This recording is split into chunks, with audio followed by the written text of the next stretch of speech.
পৃথিৱীত কেৱল সেইজন মানুহেই সুখী যি বুজি পাইছে আনৰ পৰা একো আশা কৰি লাভ নাই। জীৱনটো সদায় নিজৰ মতে উপভোগ কৰিবলৈ শিকক। মানুহৰ পচন্দ সময়ে সময়ে সলনি হৈ থাকে।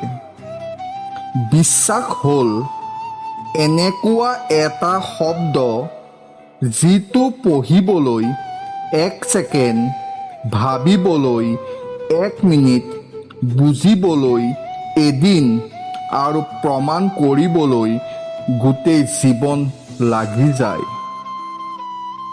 ভাল মানুহ হ'বলৈ যত্ন কৰক, কিন্তু প্ৰমাণ কৰিবলৈ চেষ্টা নকৰিব।